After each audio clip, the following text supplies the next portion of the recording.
It's 4 o'clock on, Thursday, June 29th, 2023. This is a special meeting of the Bismarck Renaissance Zone Authority, and I see we have a quorum present.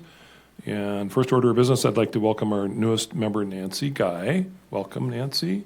I think everybody knows you, but if you want to make a speech, you can. No, that's okay. Okay.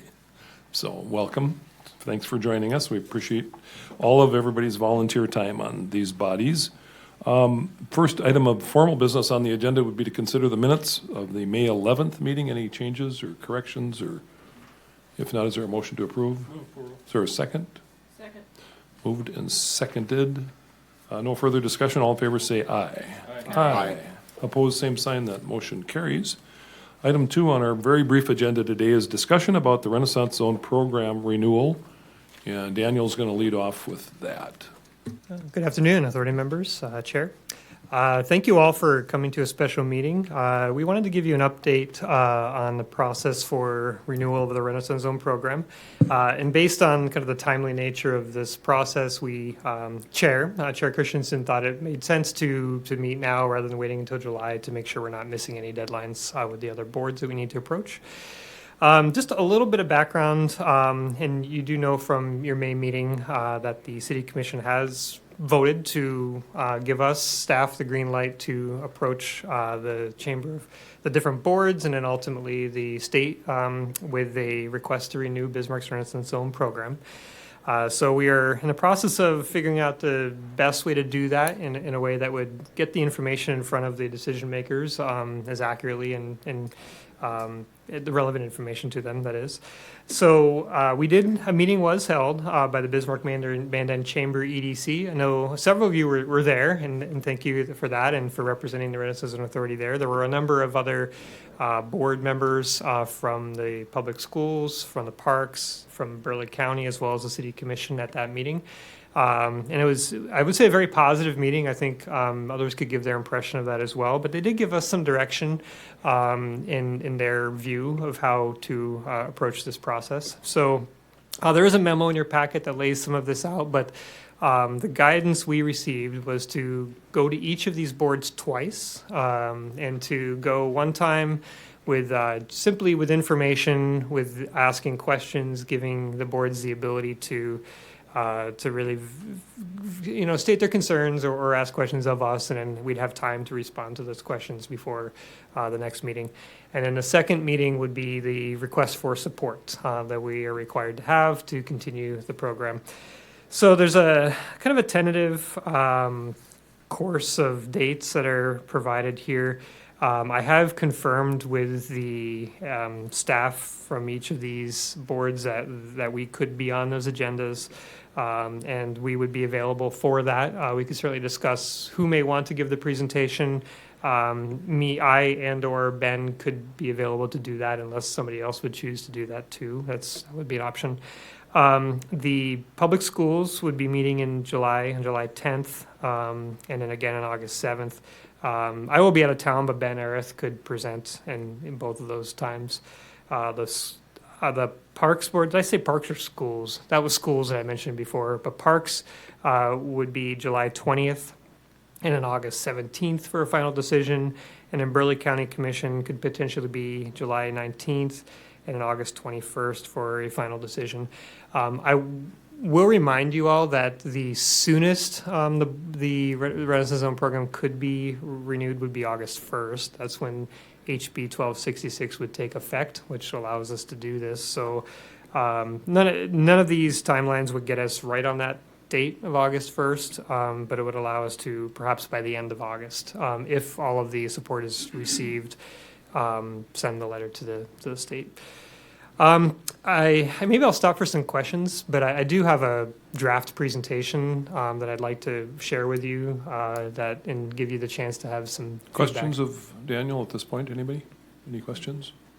I have one, possibly two, but there was some discussion, I believe, at that meeting at the Chamber EDC about approaching the county first, given that they may or may not be the one that's the more problematic. Was any thought given to that, or is it because of scheduling? Sure, Chair. Yeah, thank you. That's a fair point. And basically, what's shown here is simply the soonest that we could get on the agendas. So that if we were to do the county first, we could always approach them on July 19th and then go to the other boards in August. Then parks on the 20th, and then schools in August, I guess. Yeah. Okay. And just for those who weren't at the meeting, it was talked about that the idea of having an informational meeting and then a follow-up meeting would allow everybody time to consider and weigh options and talk to people, and if they had questions. That's not to say that any of these bodies would be required to have two meetings. If we were on their agenda, whichever one, for consideration, that would not preclude someone from making a motion to approve it right there, and get it over with, so, right? So it was just to give them, all these boards, an opportunity to further consider it. And then I won't get out ahead of my skis on this but the mayor had talked about an ROI evaluation, which you probably are going to show us anyway. Yes. So, okay, that's all I had. Chair? We know by law that we have to go to the three boards, but in the past, we've gone to a fourth. Is that off the plan? So, Authority Member Fink, technically by law, the Parks Board is not one of the ones we need. We just have requested in the past, and they seem fairly receptive based on what we've heard. So those are the three. The City Commission isn't shown here because they voted already. So. Other questions? All right, let's see the present. Sure, and I won't go through this verbatim, but I would just like to share it in draft form, just so you have a chance to give some direction on it. I will say, at least we've received some feedback to keep it brief at this informational meeting. I think they're all busy and maybe don't have all the time to go through the details. But so this would be the basic presentation, and some of this will be familiar to those who were at the Chamber EDC meeting. This basically just gives us our current status in terms of the state legislation that has been passed, which grants us the ability to renew our Renaissance Zone program. Not everyone may be aware of our current situation of not having a program, and so this is a chance to update them on that. One thing that is important to note is the guidance that we have received from the Department of Commerce, and that is we really should be keeping our development plan as it was adopted in 2022. And so there's certainly some discussion that could be had, and there was some during the Chamber EDC meeting. What might these updates look like in the future? If we're not updating it now, how would that look and be how the process work? And so that's something that could be discussed, and we could discuss it today if you'd like. But anyway, this is just a chance to give a quick update, basics in how the program functions. For those who may not be aware, I can go through this very, very quickly. I think it's important to note that it is a statewide program that's with very significant participation. In fact, all of the other cities in North Dakota above 10,000 population do have a Renaissance Zone program. That I thought that was interesting, and these are active programs as well, not just ever having a program. Just a little background of what Bismarck has had in terms of its program. Oh, this imagery doesn't look very good. I think the colors are getting washed out. I will have to note that the grayed out areas show completed blocks, so they see that there's a bit of an evolution in our boundaries as areas no longer require the incentive. Just some basic numbers that we've reported, and these numbers keep changing. I mean, we just verified $8 million in investment this week, so that's the number just increased. So if you're wondering why the numbers might be a little different, but just showing some of the estimated annual tax revenue that we are generating through approved projects that are already outside of their exemption period, and other stats.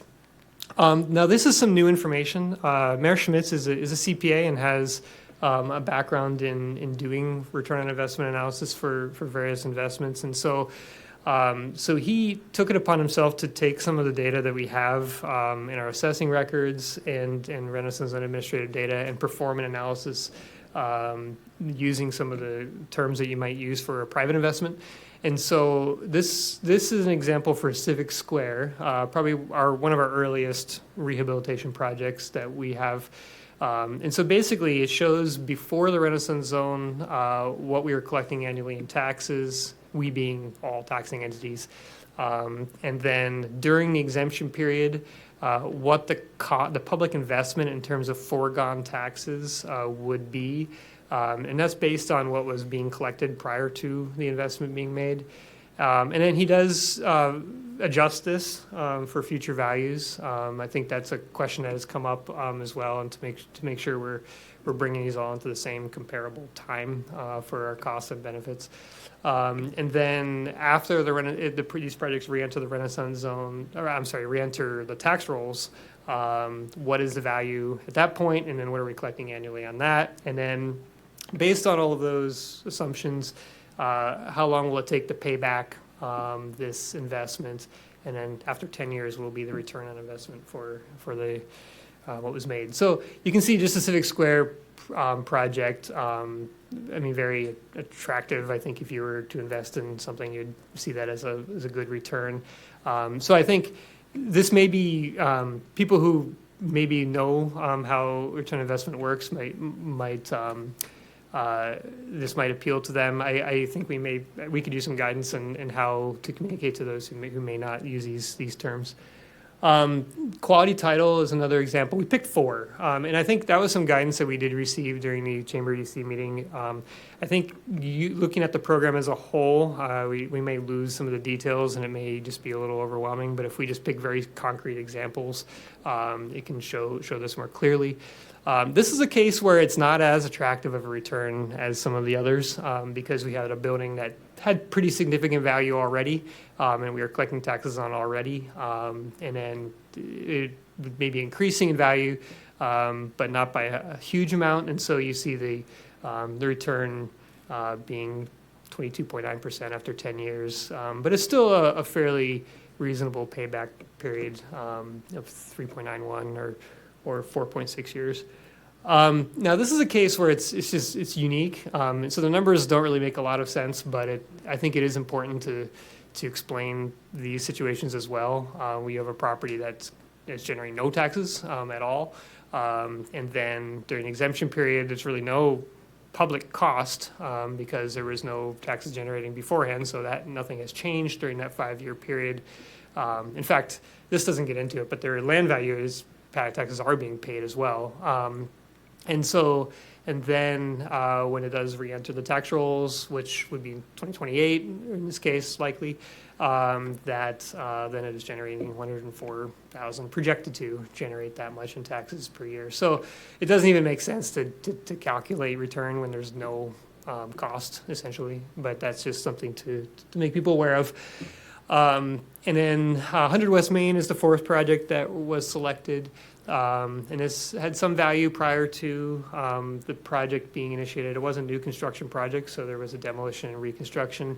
But the return is even more attractive than the Civic Square project in terms of value added to the public. So those are just a few examples that we feel would tell a pretty compelling story, and they have been vetted through our mayor and others. So next steps, this is just a chance to explain what we are asking for, and then, but without asking at that meeting, and then just give a little bit of an idea of what our timeline is for the project. And I mean, I've told people as they ask, there's no end date. The state legislation doesn't require us to have this renewed by any particular time like we did last time. However, we do have property owners who are eager to participate in this program and asking me frequently, about the status of this. And but we need to take the time that it takes, and that was, I think, came out loud and clear at the Chamber EDC meeting.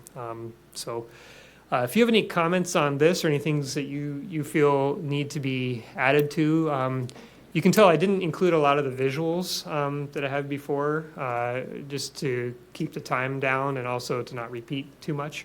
But I can add whatever you'd like. questions or suggestions for the presentation? Nancy? So on one of the first slides, with bullet points, it talked about that in the last session, there are expanded incentives. And I think we need to make it really clear that we're not going to have any of those expanded incentives in this current plan, like they're not going to somehow end up in there, because I think that would upset at least one of our boards that we need to partner with. Thank you. Yes, Authority Member Guy. And I will make sure to make that clear. We debated whether to even mention that Senate bill because we didn't advocate for it locally. We really have no intent to, as you said, we don't think we don't even have the ability to use it because we can't change our development plan. And so we can certainly make that clear. What are those expanded incentives, just for my information? Sure. So typically the exemption period is 5 years. This allows that to be up to 8 years. If a certain investment threshold is met, there's the ability to re-enter the Renaissance Zone program after, even if you've used it before, after I believe it's 30 years. Right now it's one and done. And there's a few other changes that that were requested by mostly Grand Forks and Fargo and some other areas that are using this program frequently. And I would be reluctant to have this body, or I don't know how we can bind future actions, right, of future Renaissance Zone authorities. So I think we need to, it's kind of a third rail, but I agree with Nancy. We need to make it clear that we're coming back in or hoping to come back in the same way we left, with no changes. Yep. So, and if a future board and a future city commission and a future, so be it, but we're not asking for that. Other comments or questions, Dustin? I think another angle also is on the renewal side of it. There has been some chatter that potentially pursuing the 10-year program renewal rather than the 5, and I think that trying to do that would probably cause some heartburn in and of itself with the county. Simply because, I'm sure that there's probably at least 2 on that board that would rather the renewal period be less than 5 years, and you'd probably have a better chance of getting some cooperation there if it was, but I don't know that you want to do that. And so, just making it clear what the terms are, and then being able to address this one issue that came up back last year regarding the way that the program was originally portrayed in the 99 session, and this belief that it was never intended to address like empty lots, when in fact there was no provision in the original law that was passed and signed by Ed Schaefer to prevent that. Maybe documenting the legislative history of the program year by year, and I'm sure Commerce Department probably has that already. If not, they probably would throw it together for you pretty quick. Some legislative intent might actually help out. And put it out there Not just history. proactively instead of reacting to those questions. It's not a bad idea.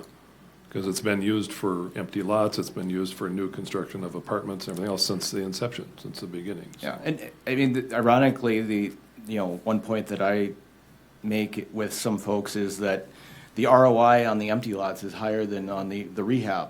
When you look at it, I'm guessing that if you looked at most of those projects, the dollar return is going to be more significant the lower the original value. And so those infill projects actually have a faster payback period than, the rehabilitation of existing buildings, which is kind of funny because that's one of the criticisms that is out there. And if you're looking at simply the return to taxpayers, if you're going to strictly base the policy on that, then maybe it would go the other way than what some of the critics say. So.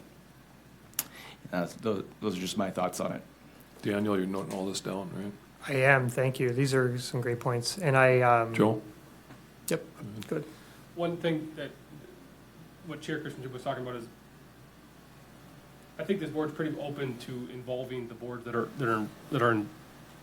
at risk here, right? I mean, we've shown in the past that we invite the county to come in and sit with us.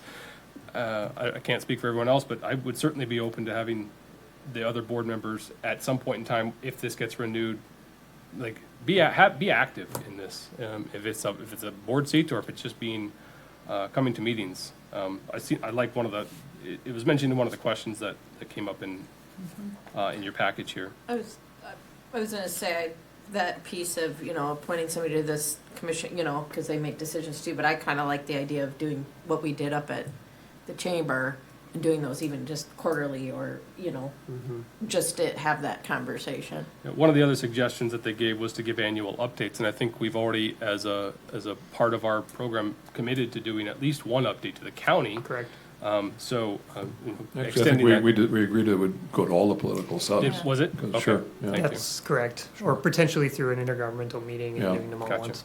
Yeah. The other thing that outside of answering how do you know was a lot of pushback that I've seen or that I've heard is the but for. So, but for this program, this project would not have moved forward. But for this project, the project, like, we would have done this anyway. We didn't need the incentive to get this project done. And outside of flat out asking our applicants what the answer to that is, I've tried a few times and really had some heartburn myself asking them before a vote or after a vote. I've certainly tried after. After the project is done, I know you've gone back and asked other applicants, would you have done this? Kind of, what would your ROI have been on your investors had you not had this incentive versus if you had? So some maybe tying into those specific ones, so specific examples that you gave, and going back and asking them those sorts of questions on what did this do for you, not just what did it do for the county, but would you have done this project without this? I don't know another way to say there's no way to know for sure. Right. Would this project have happened without this or not? Right. Some would, some wouldn't. Or some way to be in between. Like, is it 25%? Is it half of them? Is it I 90? don't know how you quantify. Like, how would you do that? And I don't know how If to I could chime quantify in. that answer. Yeah, David. I suggested to Daniel that all of these projects, I would suspect that all of these projects are working with a commercial lender of some sort, and you could very easily get statements from lenders about the program in general and how it impacts their willingness and ability to work with a developer on a project with and without this program.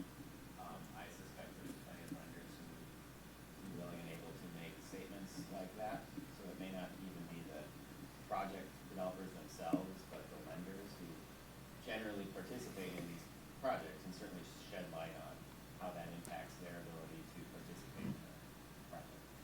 I appreciate that. And I think last year when we asked for letters of support, or phone calls of support, it ranged from John Lee, who was the president of the school board and did bread poets. He said he never would have done it. And he told me that. I think he told other county commissioners that without Renaissance Zone, which was a very small project, all the way to Steve Pine's Broadway Center, which was a $30 million project. He put it in writing that he wouldn't have done it. So I don't know how much time we want to, dwell on that argument, because it's, how do you disprove a negative or, however, the answer might be going back to the dollar amount, the slide that you had up that showed, was it $726,000 of new tax money that was thrown off in 2022? Right there, 726,000. What's the county's approximate share? 26%, 25, 26%? That's $188,000 that the county's gonna get for doing nothing. What? Go ahead, Joe. Is that just that tax year or is that cumulative? That's revenue. So when we've reported in the previous times, we've deducted the cost and we've deducted what it would have generated otherwise. And so this is pure revenue from finished projects. So 25, 26% of that will be distributed to the county. Correct. That is correct. I think that's a pretty important argument to make, and I think maybe sublines or something on that slide or the next slide that shows the breakdown, how much goes to the city, how much goes to the county, how much goes to the parks and the schools. Absolutely, don't you think? Absolutely. Yeah. I mean, because money talks and BS walks, and, you know, when we were standing before them a year ago, it was, they got 52,000 or something like that from the previous year or whatever it was, so it's gone up and it's gonna continue to go up. Right, and that 52 is fairly conservative because we were deducting the costs of the program and other things too. So yeah, but this number is literally what they are receiving that year in revenue. So, Okay, Do you have an updated chart? When we were doing the ROI subcommittee, the two lines showing what those properties would have been paying if they had not been upgraded as a baseline versus, you know, using the growth rate of the other properties in the district that did not use the program, and then comparing that to after the program. Yeah, so we have the updated chart. I'm not sure which one that was you're referring to. We have updated the chart that shows the cost of the program in terms of the value of the exemption and then the value of the revenue generated after the exemption period. And if you remember the one that showed two bar charts, but I'm not sure. There were a lot of charts in that report. I'm not sure which one. Being able to just establish the baseline of where it would have been if nothing would have happened. Now, you know, some folks want to say, well, these projects would have never happened otherwise. That's obviously not true. People aren't going to abandon their property just because they're not getting a deal.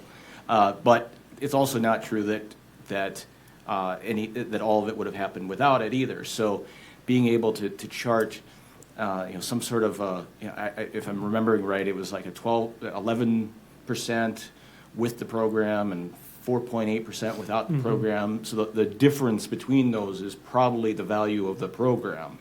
And being able to show that in dollars to the other political subs on a year-by-year basis would be good. Yeah. other suggestions or thoughts? Kurt? My question is, how much time? You talked about that. You know, when you said you want to kind of limit it to the time. So how much time is normal for, you know, an entity to make a presentation like this? And because we're talking about time here, and I think that's crucial as well. Yeah, the number I heard from one of the entities was 5 minutes. So, and you know, and we can vary it by entity. And yeah, If being able to provide something in writing in a packet ahead of time versus Yes. what you Right. present, Yeah, certainly, I mean, it's going to come across differently. So, I mean, certainly feel free to provide more, you know, information than what you were going to present, not the exact same thing. yep. Yeah, I mean, it's pretty standard. so I can say from my own experience, sitting at this table on the city commission, you know, if a presentation takes 15 minutes and you might spend 10 minutes or so answering questions, that's a great plenty. But 5 minutes it's too brief, yeah. You could maybe stretch that to 10, but. Dawn, you had something? Just going back to authority member Fink and technical advisor Withem's comments about adding in some support letters and that type of thing. I think that is still pretty important because it is a different commission, or there are different True. commissions. And so I think that still is important, even if it's just part of the packet. Okay.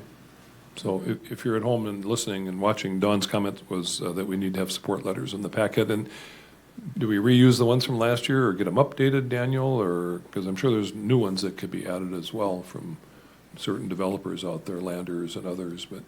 Sure. Well, the Landers did have one from last Yeah, I year. did one last year, a very good one. Yeah, I mean, I would There's think we nothing could wrong probably with renew reusing Yeah, them, right? 'cause it's And pretty getting more. contemporary. Yeah. Okay. Other suggestions or ideas? Those are all good. All good. So next steps is start scheduling these informational meetings. What does the board feel about moving the county to the number one informational meeting request on the 19th of July? I get, to thinking as if we get shot down there, then we're not wasting our time with the other Yeah, boards. I'd say, as far as I'm concerned, I certainly wouldn't stand in a way of restructuring that. On the other hand, I mean, you need to get in front of the other boards at some point in time too. Is it absolutely imperative that we get this project, or we get this program back up and running, day one? No, but if I were on Sooner the the park better. board, I wouldn't want to waste my time approving something that wasn't going to get through, just like it happened the time before either. So I can certainly see that. And I think the being comment that beneficial. was made by a certain commissioner that suggested that we approach the county first was that last time they were last. And, you know, we got all the other approvals, unanimous approvals from all the other bodies, and then we went to the county and maybe they felt pressured, or I don't know if that's true or not. I didn't hear that from any county commissioners, but I have no problem if we move them to the top of the list either. Kurt, you need, Chris, you're doing a presentation and you got a decision. I mean, well, yeah, you gotta, yeah, you Yeah. gotta, I mean, to me, I'm not sure, I mean, if we're, I would make sure they were not last. okay. But- Well, yeah, Well, because the first one's just consideration, yeah. We won't get a decision from them until August 21st.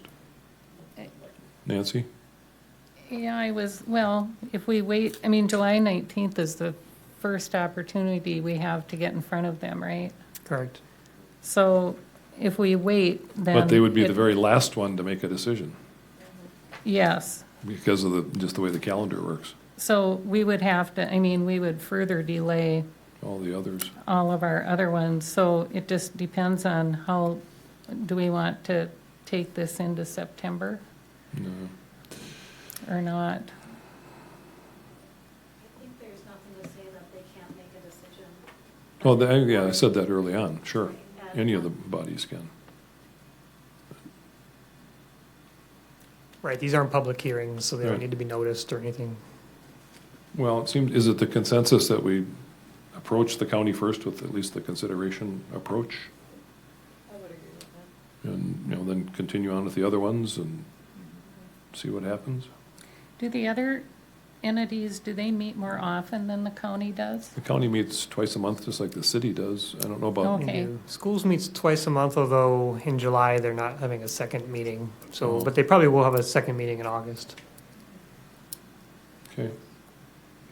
See what you can do, shake it up.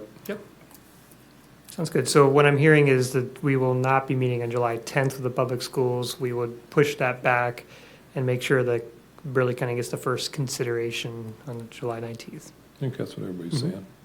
Yeah, Okay, If no one's opposed to that. Okay, thanks. yeah, thank you. Anything else you want to, want us to cogitate on? Related to this, the agenda item? I don't Or think anything so, else? although it might be good to have some feedback on, I think the question that Authority Member Gallo brought up in terms of the timeline of the update.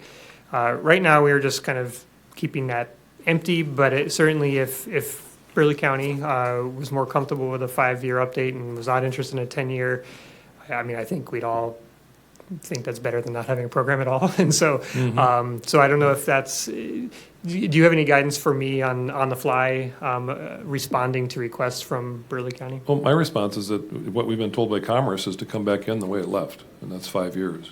Why, right? Well, so, yeah. Oh, go ahead. Right.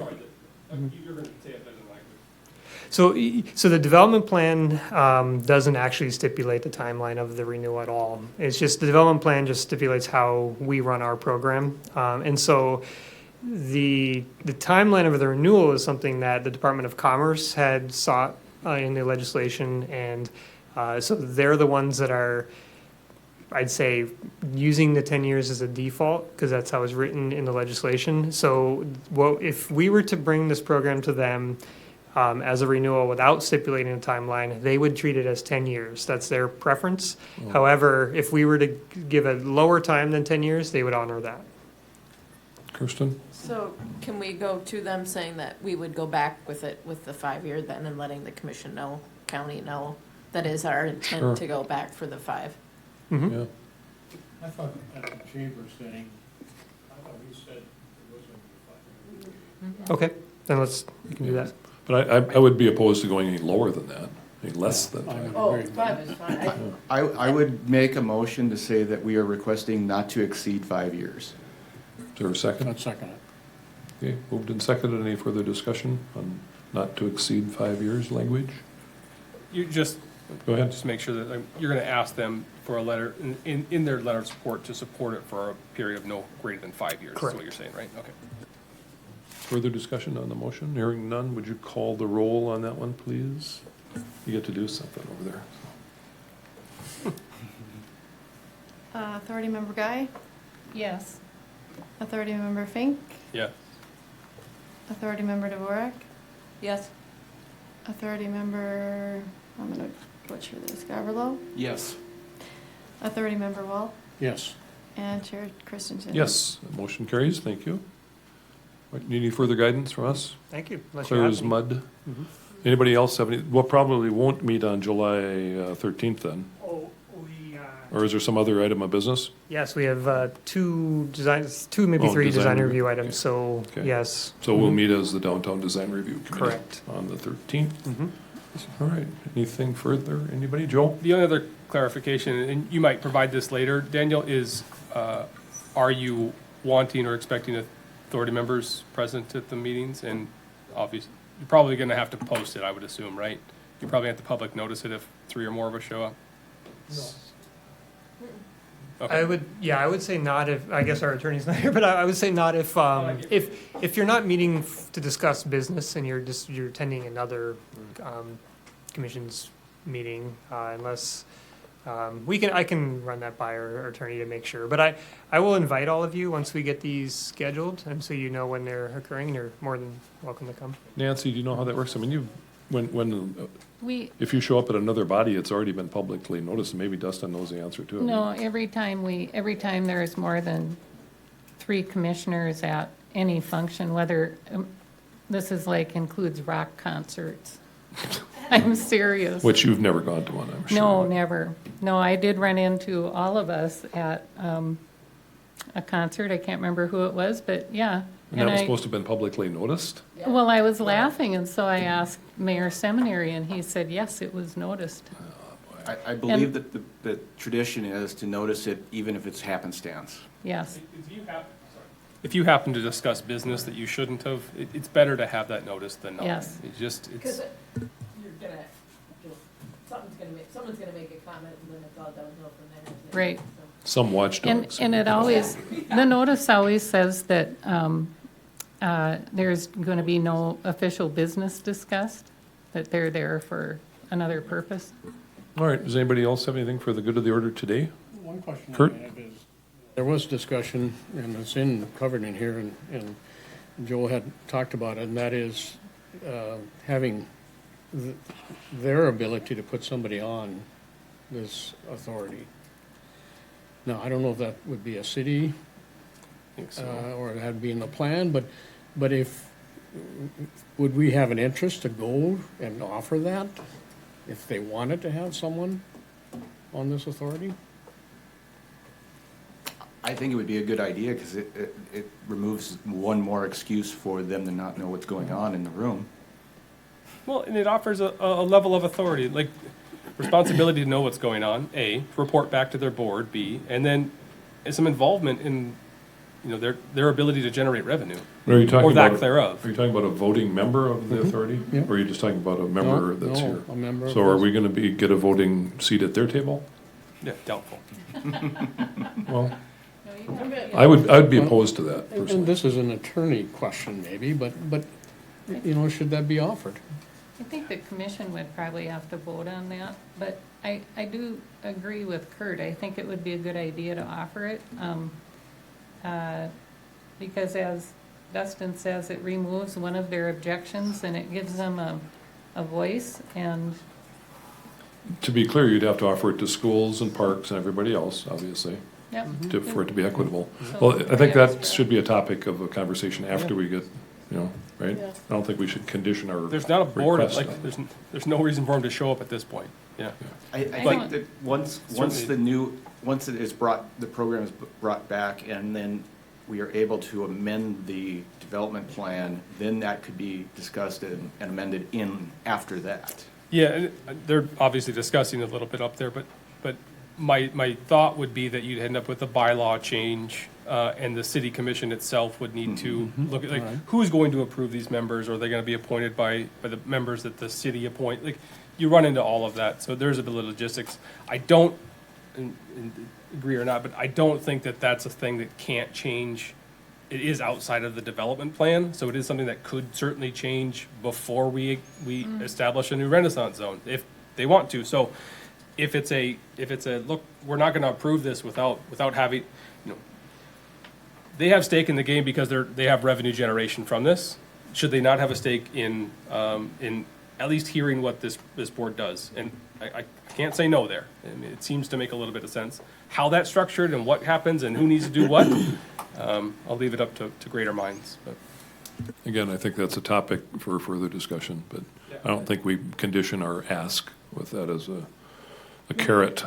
And quite frankly, a lot of the objections that I heard when I appeared before them last year, and some of those, fortunately, commissioners are no longer commissioners, they didn't have anything to concern about whether or not they got to vote on what projects were approved and weren't.